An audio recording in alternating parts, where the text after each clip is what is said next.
Pessoal, falar um pouco aqui de centro de massa, momento de força, né? Lembrando que para esses casos todos que a gente vai estudar para corpos homogêneos e regulares, né? Um corpo homogêneo é aquele que tem uma densidade constante, e o corpo regular é aquele que é um sólido regular.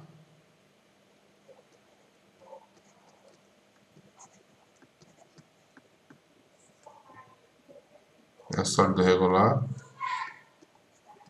é aqueles lá da geometria espacial. Então, aqui tem alguns exemplos de distribuições contínuas de massa.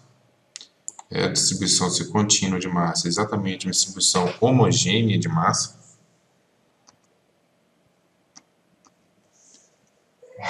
Numa reta, o centro de massa ou de gravidade é o centro da reta. Uma barra cilíndrica também está aqui no centro da reta. Um círculo é o centro do círculo. Num toroide aqui, é esse centro entre os dois raios. Um triângulo qualquer é o baricentro.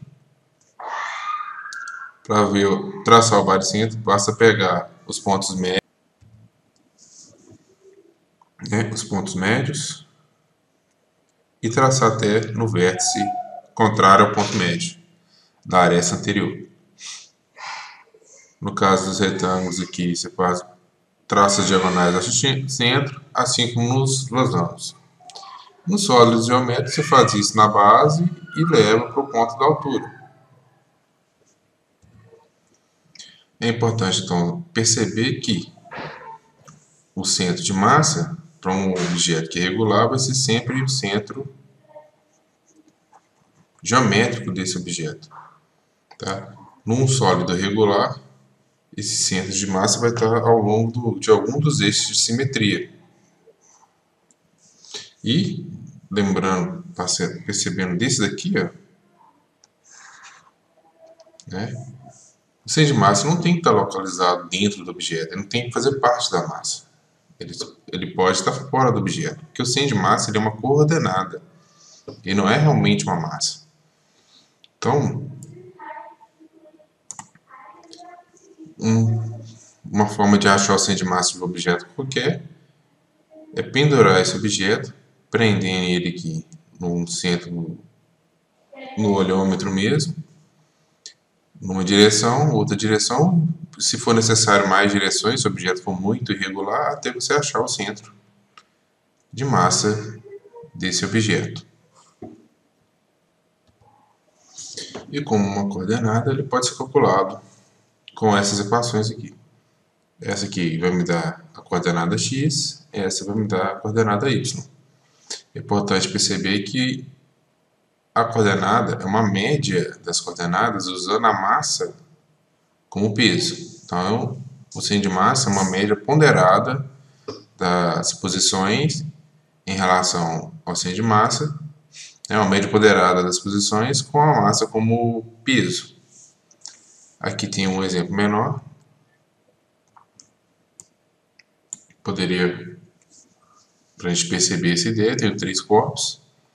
Como eles são 3 corpos esféricos, o centro de massa de cada um é o centro de cada corpo.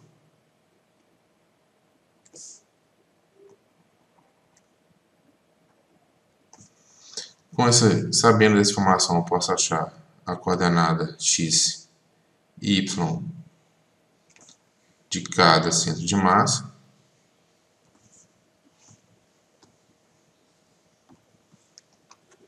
Vou uma régua aqui que é mais fácil, né?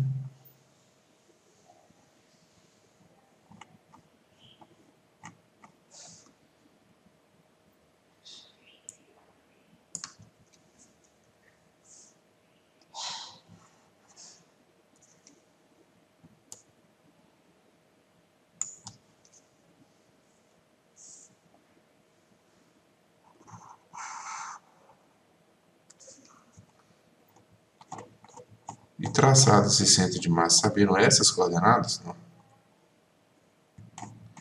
Eu vou usar a equação da média ponderada e encontrar o centro de massa. Então eu substituiria aqui como x1, x2, x3, aqui como isso aqui é x1, esse é y1 e y3, né?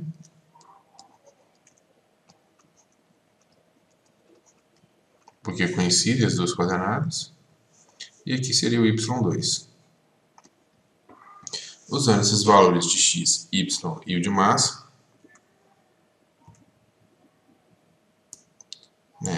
nessas equações eu consigo achar a coordenada do centro de massa, que vai ser esse ponto vermelho destacado como centro de massa aqui. Ok, muito tranquilo. Para perceber uma importância do centro de massa, o que a gente vai usar é a ideia de equilíbrio.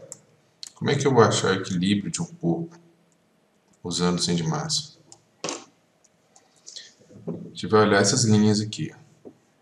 Eu tenho uma linha de base, que é onde o corpo está apoiado, e vou olhar aqui do centro de massa, do centro de gravidade, se tem uma linha que vai diretamente para a base, e se ela passar nessa base, eu tenho uma situação que eu chamo de equilíbrio estável. Se ela sair da base, eu não vou ter equilíbrio estável. Então esse corpo vai tender a girar, porque ele vai surgir sobre o centro de massa. Essa aqui que sai fora, ela tem um ângulo. Vou aumentar aqui para a gente ver. Ela vai formar um ângulo. E com esse ângulo aqui vai ter um momento. Um torque. E esse torque vai provocar uma rotação. Então essa é a forma de saber se um corpo, por exemplo, tem equilíbrio estável ou não. Tenho aqui alguns exemplos.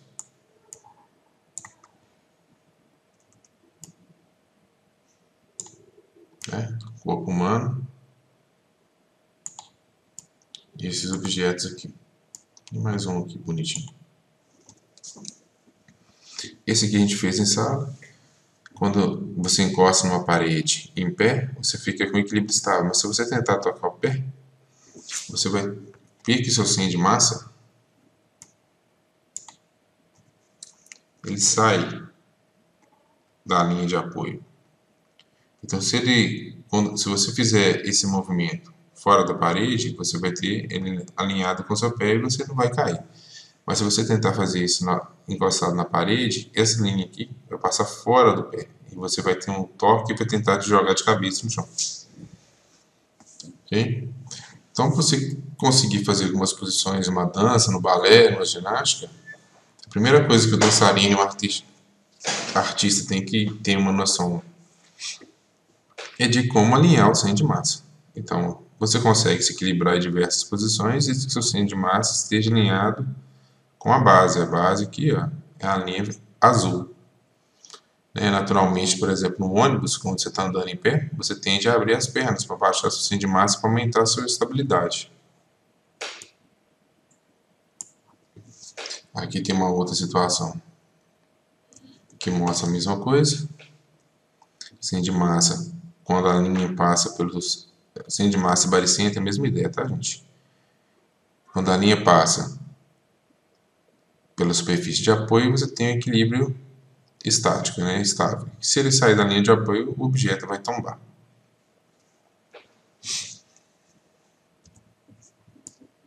Aqui tem mais algumas situações de equilíbrio. Aqui o equilíbrio é diferente, porque qualquer posição dessa esfera, a linha de ação vai passar pela base. Aqui você tem um equilíbrio estável, porque apenas um ponto desses dois corpos se encosta. Então, se essa linha não coincidir perfeitamente com esse ponto, esse objeto vai rolar. Então, é muito difícil você colocar um equilíbrio desse aqui. E aqui não, aqui já é o contrário. Como você inverte a concavidade da tigela, praticamente sempre vai ter um ponto da tigela encostando como base para a linha de ação do peso aqui desse objeto. E aqui tem algumas brincadeiras, né, de brincadeira de apoio. São bonequinhos, coisas que você acha aí em feiras. Aliás, que esse sapinho, tem esse pinguim, também tem um passarinho, que tem umas asas bem longas.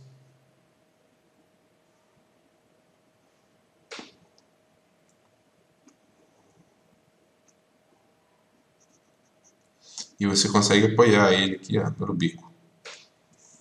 Além disso, que você pode fazer com rolha, um palito e 2 garfos. Ou um garfo e uma colher e colocar o palito no meio. E consegue apoiar ele também na boca de copos e coisas desse tipo.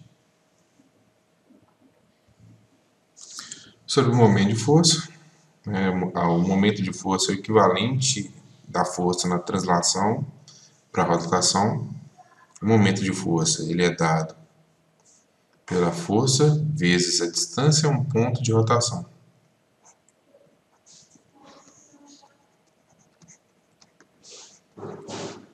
De rotação ou de apoio. Em geral, esse ponto é fixo, né, esse eixo. E a partir dele que eu vou fazer a medida das distâncias. Então, o que acontece? Essa equação é uma equação vetorial. Tá? Para que eu use essa força, eu tenho que ter algumas questões a observar aqui. Primeiro,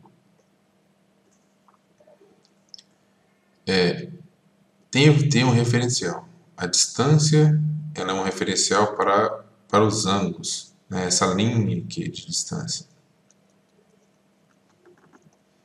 Então, por exemplo, essa força, no meu caso, faz um ângulo de 90 graus com essa distância. Esse ângulo ele entra na conta. Nessa equação aqui não está colocada, mas ele vai ser o sino daquele ângulo θ ali. Uma coisa que a gente tem que ver aqui é o seguinte, olha, se eu tiver essa alavanca,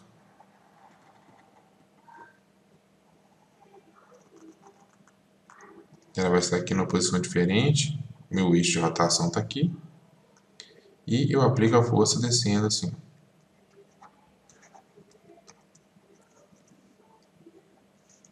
Uma forma de enxergar aqui as coisas para fazer o cálculo é medir essa distância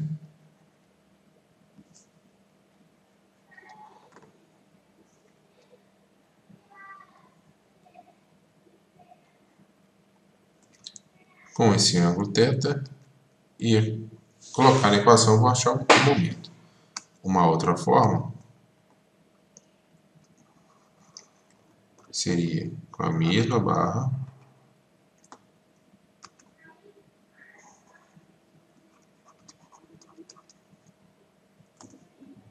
eu medir a distância do eixo de rotação até a linha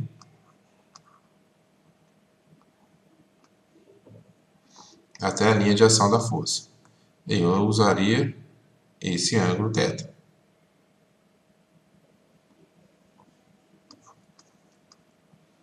Da mesma forma vai dar o mesmo resultado. São duas formas diferentes de ver essa distância. Em geral, essa primeira forma que eu vou chamar de A vai ser a mais comum nos exercícios que vocês vão resolver. Então, eu tenho um ponto de rotação. Um referencial que eu tenho que adotar aqui é o do sentido de rotação para dar sinal ao momento. Então, o sentido de rotação, que a gente chama nesse caso de horário, ele tem um momento negativo. E o sentido de rotação, que eu vou chamar aqui no caso de anti-horário, ele tem um momento positivo. Esse seria o sentido horário. Esse é o anti-horário.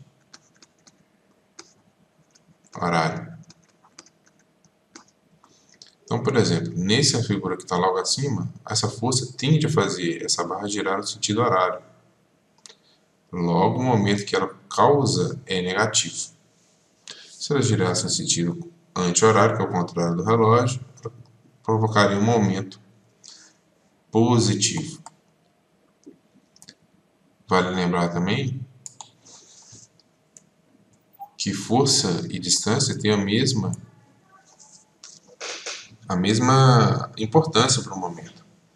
Então, se eu quiser fazer uma força menor, né, o princípio da alavanca lá do Arquimedes, que é da onde que vem a ideia de momento, basta aumentar a distância. Né? Na equação de momento, da força vezes distância.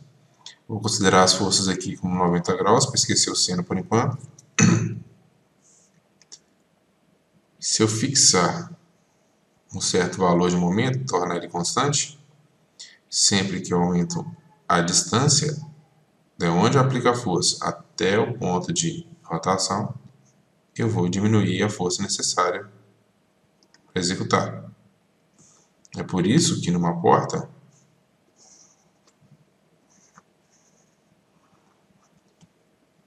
né, que eu tenho que dobrar disso aqui,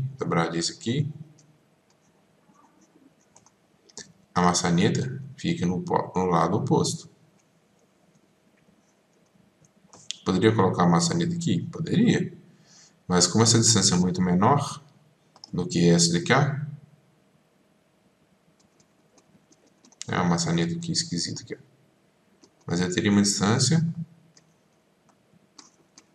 que é muito menor. A distância maior me proporciona mais conforto para abrir essa porta. Então, quanto maior a distância, menor a força. Quanto menor a distância, maior a força que precisa ser feita. Quanto à direção de aplicação da força, a gente sempre vai medir o ângulo a partir da linha que passa na barra, ou na porta, ou no objeto, para a gente medir esse ângulo. Tá? Uma força de 90 graus, como seno de 90 graus é igual a 1, ela tem um valor máximo. Todas as outras vão ter um valor menor que esse caso, primeiro caso, com exceção, chamando a atenção para esse, em que o ângulo é zero e seno de zero é zero. Então, casos em que a força é paralela à linha de distância, o valor do momento, no caso aqui, vai ser zero.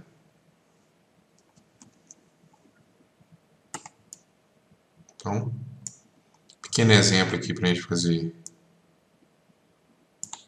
o cálculo. Tem essa barra nesse ponto A e no ponto B está sendo aplicada a força de 80 newtons. Entre essa linha azul e a força tem um ângulo de 30 graus. E a distância entre o ponto A e B é 875 milímetros. Qual o valor do momento? Então, a primeira coisa a fazer. O ângulo tem que ser sempre medido em relação a essa linha. Logo, o ângulo que eu preciso para medir é este daqui. Se essa linha e a linha pontilhada vermelha e a linha pontilhada azul são equivalentes a um ângulo de 90 graus, esse ângulo de 30, esse ângulo então será de 60 graus. Então, esse vai ser meu ângulo.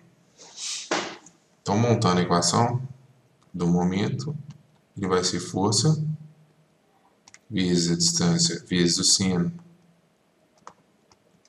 do ângulo. O meu momento vai ser 800 newtons vezes 875 vezes 10 a menos 3 vezes seno de 60 graus. Logo, esse momento vai ser, como eu estou hoje naquela preguiça, eu fiz a calculadora mesmo. Esse momento dá aproximadamente 606 newtons.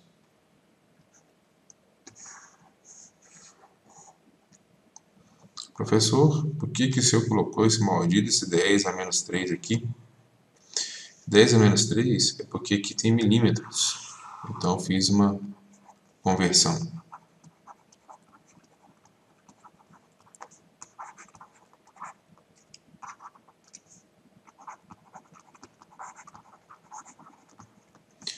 conversão de unidades aqui, ok?